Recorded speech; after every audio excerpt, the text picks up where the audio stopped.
All right, I'm trying to finish 38. Sorry I'm taking so long. Sorry I'm not in my uniform today. It's hot out. That's my excuse. And I have a skin problem. Oh, God. Yeah, I might have to go to urgent care. It's not good. Guess it doesn't look too bad on camera. You know, you one arm, the other, you know. There, you know, bad. But anyway, um, 38, 31. Canst thou bind the sweet influences of Pleiades or loose the bands of Orion? Here's the note.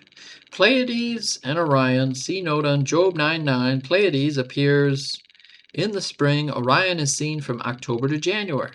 The question is, can you make spring stay all through summer, and can you take off the bands of winter from nature? No, you cannot. Since Orion is the giant of the constellations, the bands speak also of the chains of darkness that presently bind the original giants of Genesis 6:2-6. Moreover, the Orion of the tribulation, Genesis 10:9, will be bound for 1,000 years, Revelation 20:1-2, and no one will be able to loose him until the millennium is over, Revelation 23:7. Incredible.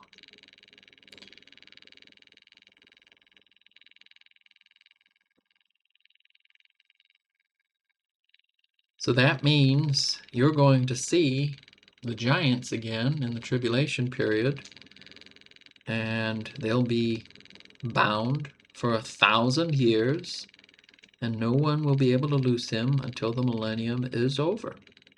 1,000 years of peace, and then the scumbags will be unleashed again.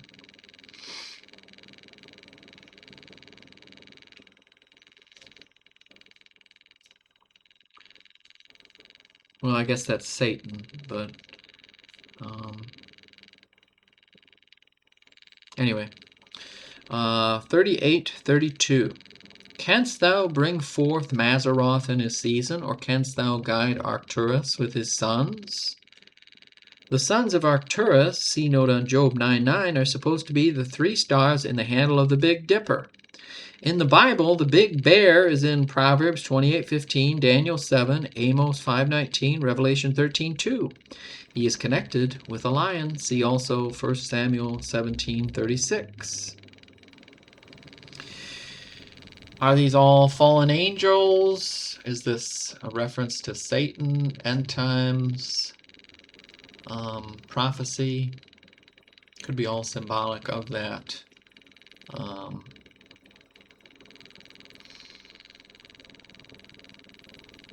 A lion is one of the Big Bear. A lion. Then you have, what do you call it? A leopard? Anyway, 38, 33. Knowest thou the ordinances of heaven? Canst thou set the dominion thereof in the earth? Here's the note. If you knew the physical ordinances, would you know the spiritual and moral ones?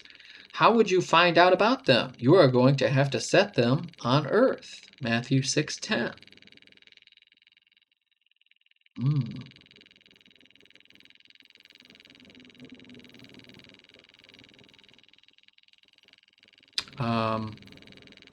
So the Sermon on the Mount, the Beatitudes, that will be the law of the land one day, and you better get used to it. A lot of people like to treat other people like trash and not love people and get away with sin and stuff, you know. God's law is going to be established on the earth in the millennium. There's going to be no more people looting my store and having to deal with nonsense anymore.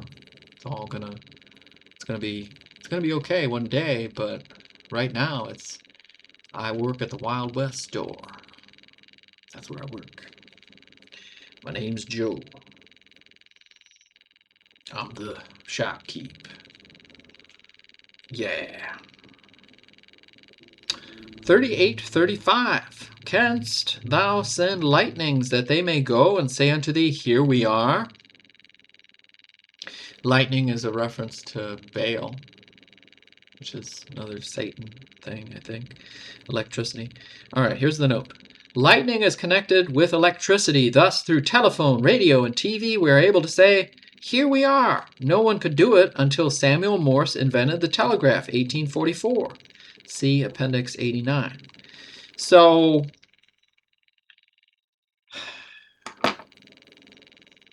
we are dependent on a lot of this stuff today.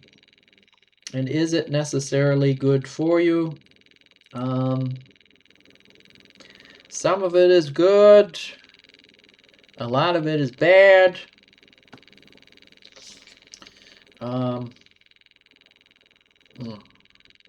Sorry, scary looking at skin problems. Like smartphones, for example. Is it okay that we just stare at them all day? TVs, stare at them all day. You're on your phone half the time. Electricity itself. Do you go camping, you know? And do you separate yourself from a lot of that electricity for a bit? Sometimes it's a good thing to separate yourself from that for a while and to reflect back on God and think about God and disconnect from all that electricity. It's all in how you use it, but electricity being connected to Baal and Satan, and you have to be careful.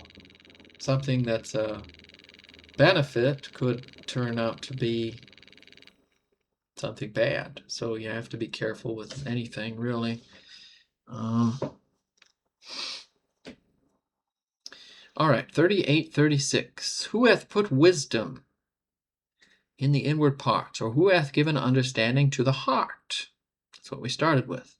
Here's the note. Wisdom is knowing how to use knowledge, and understanding is knowing how it is related to God. Job 28:28. Where God deprives an animal of wisdom, Job 39:17, a disaster follows. Where God deprives a man of understanding, Proverbs 6:32, a disaster follows. What stupid evolutionists call instinct is nothing but imparted wisdom from the Creator. See the definitive scientific treatise, The Evolution Handbook, Vance Farrell, 2001.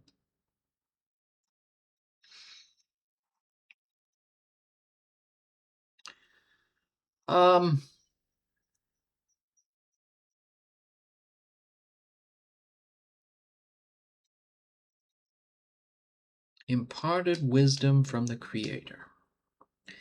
Don't you think your animals are smarter than you realize sometimes, you know?